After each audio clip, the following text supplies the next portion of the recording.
Buddhism. The Four Noble Truths. About 2.5 millennia ago, in 563 BC, Siddhartha Gautama was born to a noble family in Lumbini, which is situated in present-day Nepal. His father was the chief of the Shakya clan. Siddhartha enjoyed an affluent life until the time he chose mendicancy. It was the suffering that he observed in his surroundings which had his heart and view towards the world change. He wondered as to why there were sufferings. There is a story associated with his renunciation of living a luxurious and privileged life. He once saw a funeral going, and looking at people crying and sobbing got him to think about man's suffering. In addition to that, he thought that his physical body is subject to old age, disease, and eventually death, and there should be a remedy for liberation, and that went to become a doctrine of nirvana. Buddhism took up a form of religion after the demise of Siddhartha Gautama. He had started to be called as Buddha, the Enlightened One. The whole world knows Siddhartha as Buddha. There are some basic concepts of Buddhism. The adherents of Buddhism do not believe in God in essence. Their focus remains on inner peace and wisdom. Meditation remains the main tool for achieving inner peace. Morals are stressed upon in Buddhism. Adherents are encouraged to avoid self-indulgence. There is a concept of karma that suggests what goes around comes around. Reincarnation is also one of the most important concepts of Buddhism. However, on top of all the most important of Buddha's teaching are the Four Noble Truths. He meditated for a long time under the Bodhi tree and came to deduce the four principles. The four truths are known as dukkha, samudaya, nirodha, and magga. These four forms the essence of Buddha's teachings, and they hold a central position in the achievement of inner peace and enlightenment. The truths fundamentally deal with suffering. The first truth of suffering, dukkha. The first truth talks about the apparent and obvious suffering which are physical. A person will grow old, he will fall sick, and last he will eventually die. These are three apparent and inevitable sufferings that a person is bound to go through. Buddha stressed upon suffering and described that suffering is deeply entrenched in the lives of humans. He said that life is perfect, and not everything pans out the way we want them. Many things turn out against our expectations. This saddens us, and that is suffering. A human being as a subject to desires. Buddha was of the view that human beings are tuned in a way that they desire and keep looking for things that they think provide satisfaction. They have yearnings and cravings. They don't settle for what they have. Humans are in constant material growth. But the satisfaction that they achieve from the fulfillment of desire is short-lived. Pleasure, according to Buddha, doesn't last long. If in any case it does, then experiencing constantly would make it impotent. This is the truth that even if we are healthy physically and we don't experience any sadness from our environment, we will still be unfulfilled. There will always be something that will keep us from happiness. We will suffer. Buddha says the truth of suffering is that suffering will always be there. The teachings of Buddha for some appear so gloomy and pessimistic. But, according to Buddha, this is realism. If we think ourselves, we will know that what he had tried to describe is absolutely true. The teachings of Buddha don't necessarily highlight suffering only. He went on to describe the way of dealing with suffering and ending them. The second noble truth, origin of suffering, samudaya. The second truth is the origin of suffering, which is called samudaya. In our daily lives, we encounter many things that can be termed as the causes of our suffering. Having no water to drink when thirsty, get oneself injured and experience pain, and losing someone we loved. All these are ostensibly identifiable causes of suffering. Irrespective of the identification of the causes of suffering, the roots are some other place.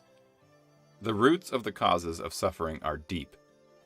The suffering, according to Buddha, primarily sprouts from tanha, which means desire. It's the desire which is a real evil. There are 3 roots of evil. Greed. Greed is on the top. People who have greed are always after material gains, and in doing so, they come across failures and fall into the abyss of suffering. Greed is represented by a rooster. Ignorance.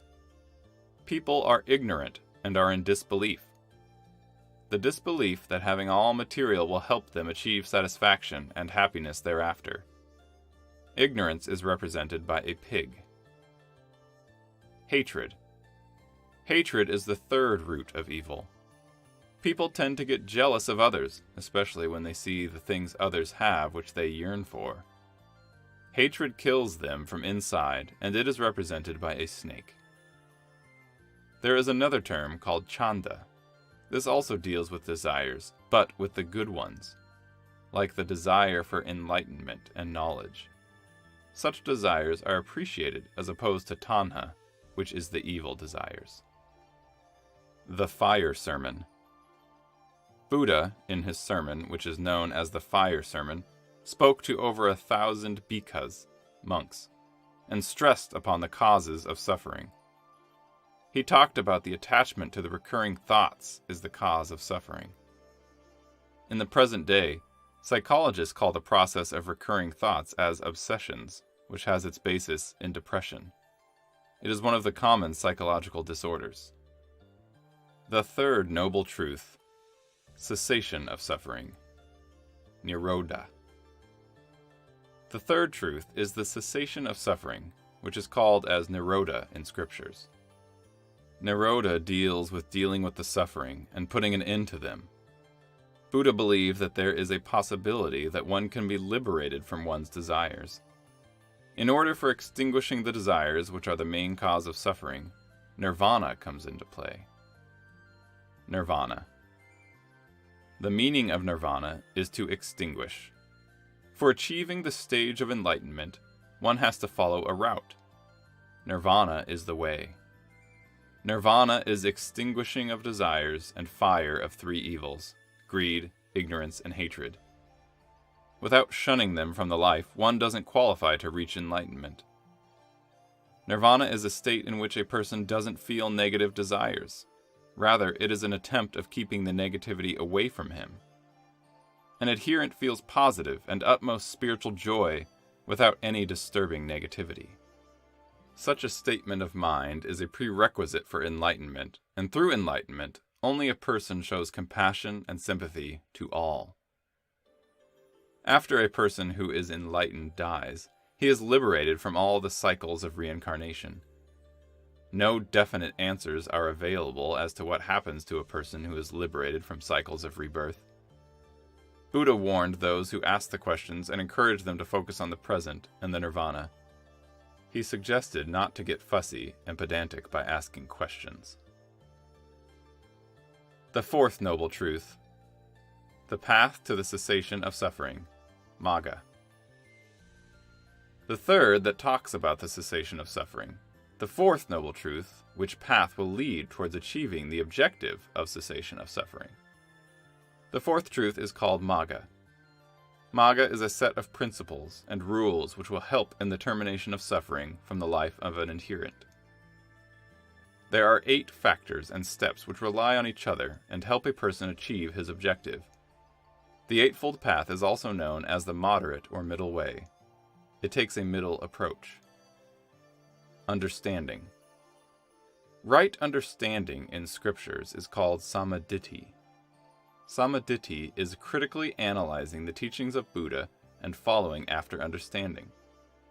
Buddha didn't ask people to follow him blindly. Intention. The intention of an adherent should be positive, and he should be committed to learning. Attitude towards learning plays an important role, and it is known as Samma Sankappa. Speech. When a person speaks, he should make sure that he is telling the truth, and he should make it certain that his speech is maligning the character of anyone. This is called Samavaka. Action. Action is known as Samakamanta.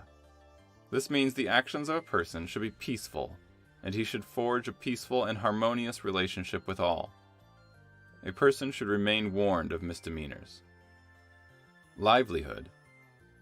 Making livelihood with fair means is encouraged. One should not kill animals and exploit others for making a living. This is called Sama Ajiva. Effort. The effort is called Sama Vayama. This is a practice that a person is expected to do in order to avoid negative thoughts coming to mind. Mindfulness. Mindfulness is the realization of body and sensations. One should be aware of everything that has happened to him. This is called Samasati. Concentration. For staying aware, an adherent should concentrate. A person is expected to develop the focus to stay on the right path. This is called Sama Samadhi. These 8 practices work together for an adherent to achieve enlightenment and are the path towards the cessation of suffering. In the end, Siddhartha Gautama left his house in the search of meaning that why is their suffering ubiquitous? Why do people cry and sob? Why is there pain? He founded a whole religion on understanding suffering. He gave his 4 noble truths that encompass suffering in its entirety. When we look around in our personal lives, we come to know that Buddha was very right thousands of years ago. His theories and understanding of pain and suffering is very applicable today. People are suffering across the world, and the main reason for that is not accepting what they have. By extinguishing desires, one can achieve happiness. These tenets are not only relevant to Buddhists, these are relevant to all across the board. Understanding suffering and practicing the ways due to which a person can put at half the suffering is subsequently going to lead towards enlightenment.